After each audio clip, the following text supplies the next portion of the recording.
Seja bem-vindo ao canal, curta, se inscreva, compartilhe, ative o sininho.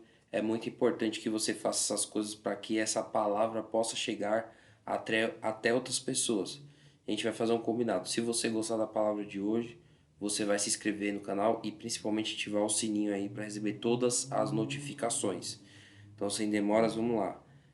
João 5, versículo 31 em diante, até o final desse capítulo. Testemunhos acerca de Jesus. Basicamente, esse capítulo aqui ele vai falar sobre os testemunhos que Jesus até aquele momento ele apresentava ou apresentavam sobre ele. E aí os fariseus, eles, no contexto anterior, né, tinham vindo falar com Jesus e estavam perseguindo ele. E aí Jesus, ele pega e fala que não faz nada dele mesmo, só faz aquilo que ele vê do Pai. Ele se declarou seu filho de Deus e até mesmo para aquelas pessoas ele estava blasfemando, porque aquilo era igual se igualar a ser Deus. Então, 31, ó. Se eu testifico, então, referente a todas essas coisas, porque ele falou um montão de coisa, aí ele vai falar o que dá testemunho disso. Se testifico acerca de mim mesmo, o meu testemunho não é válido. Há outro que testemunha em meu favor, e eu sei que o seu testemunho a meu respeito é válido. Então, vamos abrir um parênteses aqui para eu trazer uma aplicação desse versículo 31. Se testifico acerca de mim mesmo, o meu testemunho não é válido. Eu muitas vezes vejo pessoas falando a respeito delas mesmas, como elas são boas, ou se achando boas, ou se achando ruins, ou qualquer tipo de coisa. Essas pessoas, elas de certa maneira estão testificando sobre aquilo que elas mesmas acreditam que são dela. Mas o próprio Jesus falou que aquilo que você falar a respeito de você mesmo, se for só você falando, não é válido. Então, se você acha que você é uma pessoa boa, ou uma pessoa digna, ou qualquer tipo dessas coisas, o seu testemunho não é válido. É necessário que outras pessoas elas deem o testemunho a respeito de você para que aquele testemunho seja válido. Ponto bem importante. Apesar disso, a gente vai falar mais para frente o testemunho de quem mais vai ser válido. Vocês enviaram representantes a João e ele testemunhou a verdade. Não que eu busque o testemunho humano, mas menciono isso para que vocês sejam salvos. Então Jesus primeiro falou o seguinte, ó, eu não testifico acerca de mim mesmo, não dou testemunho de mim mesmo, mas eu sei quem dá testemunho de mim mesmo. E esse testemunho ele estava falando era o quê? Era o Pai que dá testemunho de Jesus. E a gente lembra lá como Deus ele revelou Jesus para João. Se assentou a pomba, repousou sobre ele, ficou, e o pai falou: Esse é o meu filho amado, em quem me comprazo. Falou a João. Ou seja, o próprio Deus havia testificado ali a João. E mesmo que João não tivesse dado esse testemunho, Deus havia testificado. Então, João, como uma pessoa aqui na terra que conseguiu enxergar isso, deu testemunho a respeito de Cristo. Então, ele falou: ó, Cristo, esse aqui é o Cristo. Eu que estou falando, não sou eu, mas é esse aqui. Então, João testemunhou de Jesus. E, e não que o testemunho humano era o que Jesus ele buscasse, mas na verdade esse testemunho humano era importante para que os próprios humanos, as próprias pessoas que estavam ali naquele redor, eles pudessem ser salvos, porque eles pudessem acreditar. Eles não poderiam crer sem que tivesse um testemunho que validasse aquilo. Perfeito. Lembrando que testemunho, naquela época, ele tinha um peso bem diferente do que é hoje. Por exemplo, naquela época, um falso testemunho era punido com a morte. Então João ele falou: esse é o Cristo, Filho de Deus. E caso aquele não fosse realmente o Filho de Deus, então João estava fazendo o quê? A minha cabeça está a prêmio e você pode me matar se esse não for o Filho de Deus. Então, o testemunho daquela época, tanto o testemunho como que implica no falso testemunho, ou seja, se você der um falso testemunho, a punição que você tinha é a morte. E se você der um testemunho verdadeiro, você estava se sujeitando a, mesmo as pessoas vendo, se ele fosse falso, a te matarem também. Então, vale ressaltar muito bem isso daqui. Bom, então João, Jesus fala aqui 35. João era uma candeia que queimava e irradiava luz. E durante certo tempo vocês quiseram alegrar-se com sua luz, até para saber se realmente João era o Cristo. Eu tenho um testemunho maior que o de João, a própria obra que o Pai me deu para concluir e estou realizando, testemunha que o Pai me enviou. Vamos deixar aqui, tem um pontinho, então vamos usar esse pontinho aqui como uma pausa do texto para explicar isso aqui. Quando ele fala que a obra dele é muito maior que a de João, ele está falando porque ele iria realmente ser a conclusão daquela obra. E ele não falou que já tinha terminado, que ele estava realizando. E a gente lembra muito bem que ele começou e curou ali uma pessoa coxa há 38 anos. Então, quando ele fala dessa obra, é a obra completa de Deus. Essas curas fazem parte da obra de Jesus na terra. E aí ele vai falar aqui 37. E o Pai me enviou, ele mesmo testemunhou ao meu respeito. Agora, explicitamente, ele fala que Deus testemunha a respeito dele. Vocês nunca ouviram a sua voz, nem viram a sua forma, nem a sua palavra habita em vocês, pois vocês não creem naquele que me enviou. E aí Jesus cutuca eles falando assim, ó, vocês nunca viram, nem ouviram, e nem vocês creem naquele que me enviou. Obviamente, porque se você crê naquele que foi enviado, você crê naquele que te enviou, que o enviou. Se você não crê naquele que foi enviado, na verdade, porque você não creu que o cara enviou ele. Então é meio óbvio. Mas vamos continuar. Vocês estudam cuidadosamente as escrituras, porque pensam que nelas vocês têm a vida eterna. E aí ele vem falar aqui, ó, ou seja, a vida eterna não está contida nas escrituras, não no sentido de as escrituras serem a vida eterna. Vamos pontuar bem aqui. Mas ó, são as escrituras que testemunham a meu respeito. Ou seja, as escrituras, mesmo elas não tendo a vida eterna, no sentido literal de serem a vida eterna, as escrituras testemunham a respeito de Cristo, que é a vida eterna. Ou seja, ela vem e testemunha a respeito dele. Mesmo ela não sendo, ela testemunha a respeito dele. Contudo, vocês não querem vir a mim para terem vida. Ou seja, as pessoas queriam achar a vida na escritura fria e não em quem a escritura apontava, porque a todo momento a escritura está apontando para alguém, o Cristo, que é aquele que seria enviado.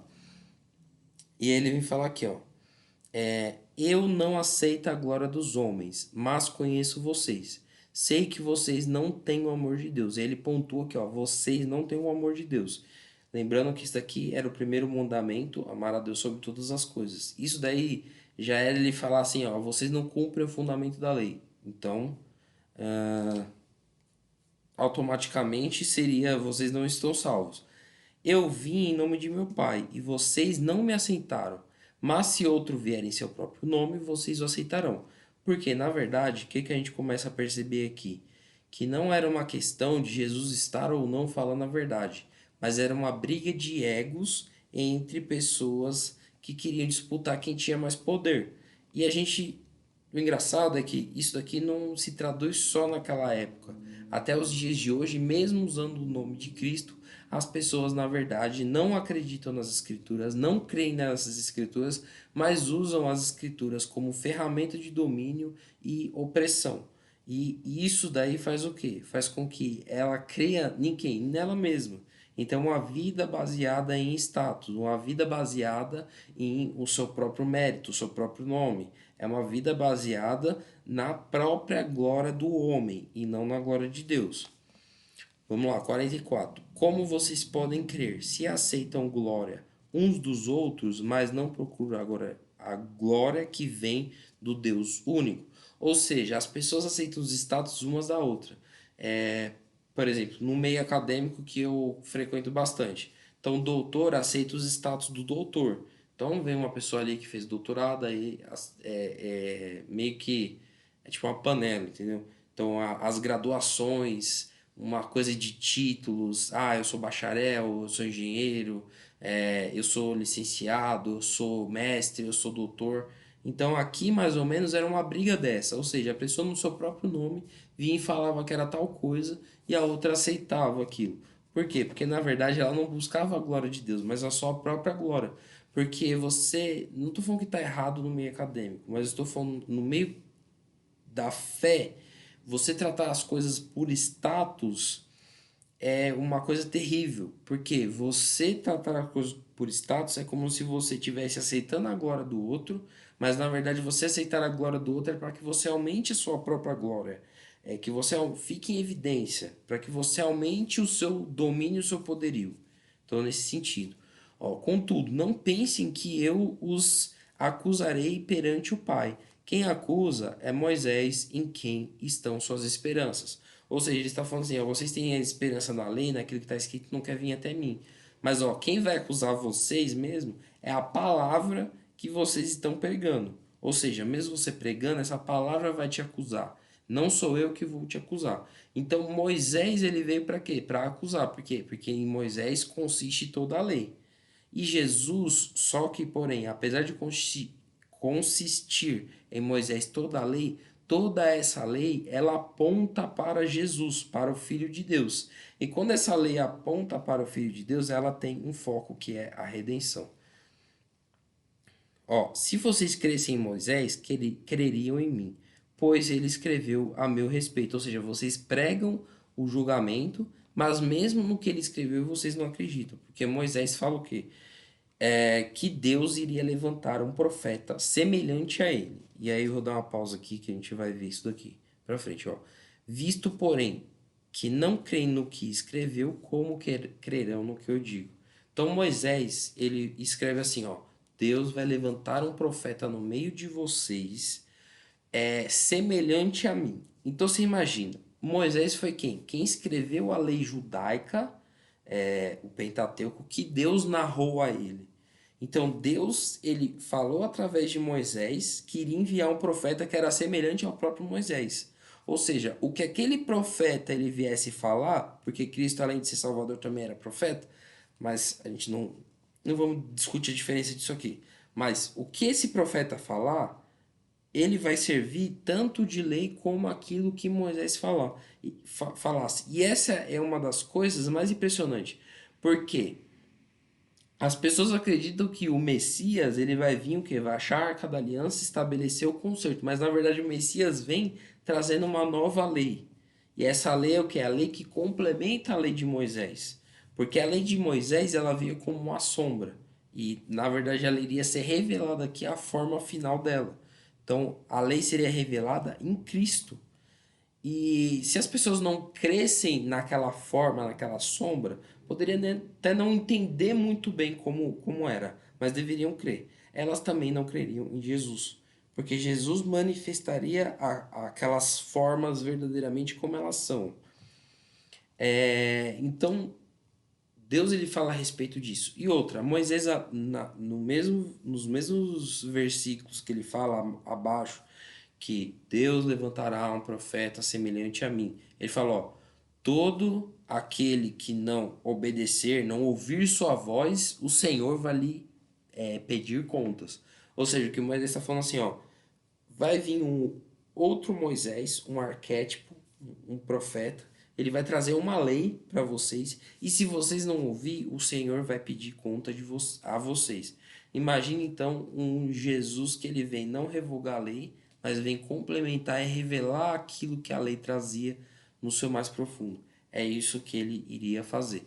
Eu espero que você tenha gostado dessa palavra. É muita informação, porque aqui a gente começa a dividir e fazer referências entre lei e graça, em que Jesus ele mesmo fala a respeito dessas coisas e a respeito de si mesmo. É um assunto complexo, sim, só que é um assunto dos mais importantes, porque a partir daqui a gente vai conseguir ver como que o ministério de Jesus ele se desenvolve, levando de uma perspectiva de os milagres e a testificação desses milagres e o propósito de Jesus e o que nisso iria resultar. Como a gente vai ver depois, acho que é amanhã, no capítulo 6 a multiplicação dos pães. E aqui eu queria perguntar para você: você acredita que essas multiplicações era realmente a multiplicação ou que as pessoas compartilharam entre si os pães? A gente vai falar a respeito disso. Eu vou deixar a curiosidade aí para você. Curta, se inscreva, ative o sininho, principalmente ative o sininho para receber todas as nossas notificações. é muito importante para o nosso canal crescer. Se você gostou, cumpra o seu combinado aí e deixa um like e se inscreve aí no canal. Até logo.